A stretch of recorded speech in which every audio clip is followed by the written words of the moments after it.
Atherosclerosis is the number one killer disease in human being. It comprises of LDL, low-density lipoprotein cholesterol deposition in the arteries of the body, causing heart attacks, strokes, kidney failure, and gangrenes. It's an extensive disease, and there is not a single cause known why it occurs. The conglomeration of reasons like tobacco, high blood pressure, diabetes are known risk factors. The higher the number of risk factors in an individual, more are the chances of atherosclerosis. For example, a person has diabetes, has high blood pressure, high cholesterol, and smokes will have 64 times more risk of developing atherosclerosis as compared to someone who does not have any of these risk factors and is of the same age. The risk factors increase the risk exponentially and not additively. Therefore, it's important to know what all are the risk factors which lead to atherosclerosis. The knowledge of these risk factors would lead to working on them for prevention. If the disease is prevented totally, it would be called primary prevention without a speck of the disease anywhere in the body. And if somebody has already developed some blockages and we are now trying to prevent the second episode or worsening of the blockages, it's known as secondary prevention. Whether it is primary or secondary prevention, the management of risk factors remains the same, and the composite effort of managing the risk factors is known as lifestyle modification. Based on the lifestyle of correct diet, exercise, stress management, abstinence from smoking, and of certain drugs like aspirin and statins, all this can lead to wonderful prevention, primary or secondary. The risk factors are of two types, modifiable and non-modifiable. Non-modifiable means one can do nothing about it. For example, age, it would keep on advancing. In general, men suffer more than women. That means the gender of the person makes a difference. Especially before menopause, ladies get protected much more.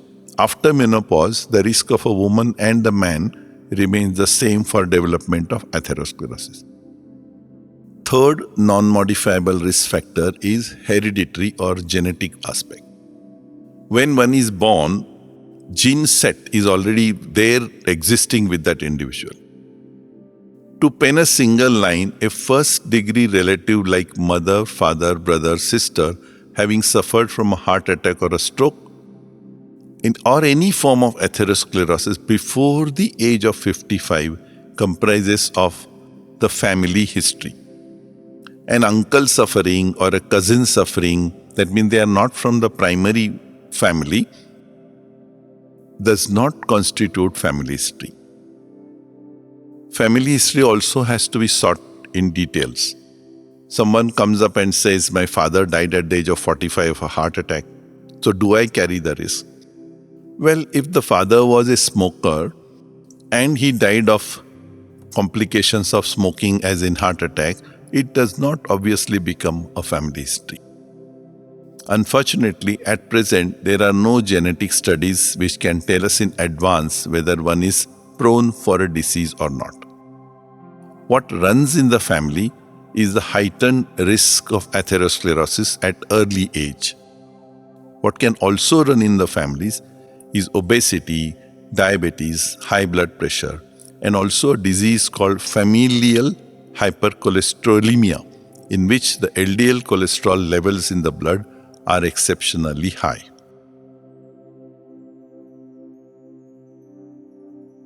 Just like someone can have a juvenile diabetes, that means diabetes right from the birth, there is no insulin in the body, hypercholesterolemia also exists from birth, but fortunately it's a very small number and does not constitute a major load of atherosclerosis for the health systems of the world.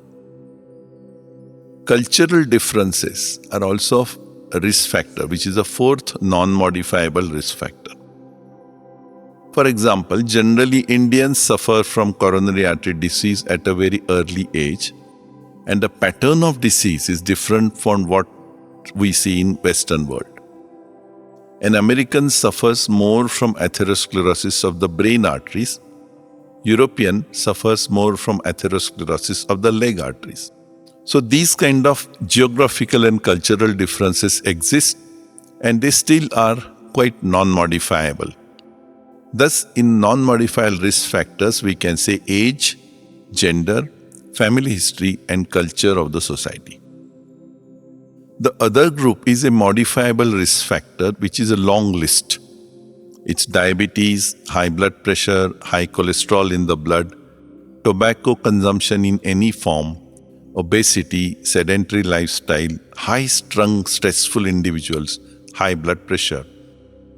These risk factors are extremely common. For example, hypertension is about 33% of all adults, which is an alarming number. Diabetes is about 11% of the population. They both together can exist in one person along with obesity and some other risk factors. Identifying these risk factors and working on them leads to prevention, which is either primary or secondary. The newer risk factors are now getting identified. That is, in the last few decades, we see pollution is recognized as a risk factor for atherosclerosis. Deficiency of vitamin B12 and vitamin D3 have some correlation towards propensity for atherosclerosis. Chronic disease of the gums called gingivitis, or inflammatory illnesses of some other kinds, or high resting heart rate or pulse rate is also considered one of the risk factors for atherosclerosis. In a regular checkup of an individual, say at the age of 30, one would go through the risk factors, get the relevant blood test, and find out whether there is diabetes, whether there is high cholesterol, or the other things. In the lipid profile that is done nowadays, there is an additional element of ApoA1, ApoB, and LPA. All three of them indicate genetic propensity for developing atherosclerosis.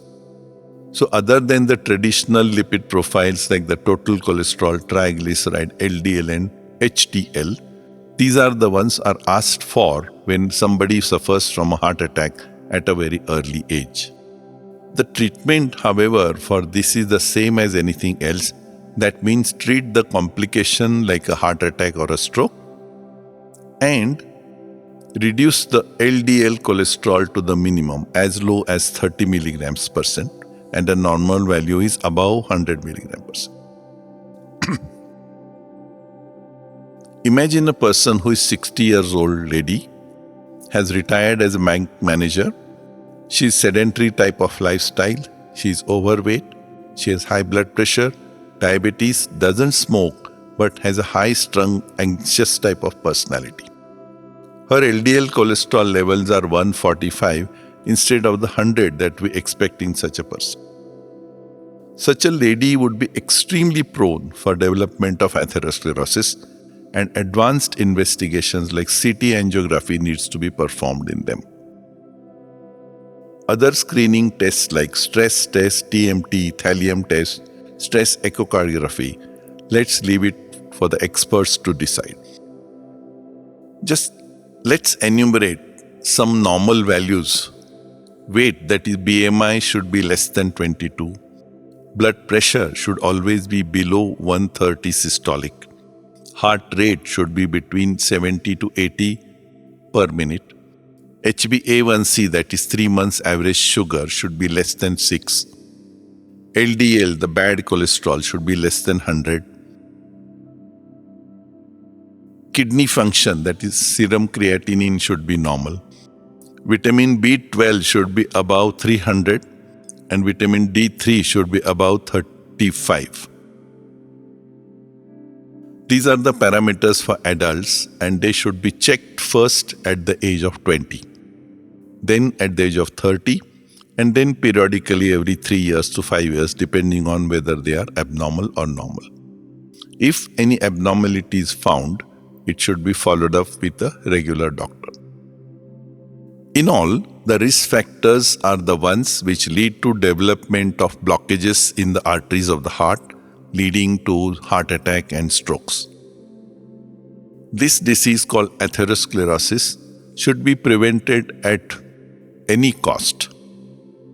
Before it develops or after it develops, we have to keep preventing, so it is primary and secondary prevention.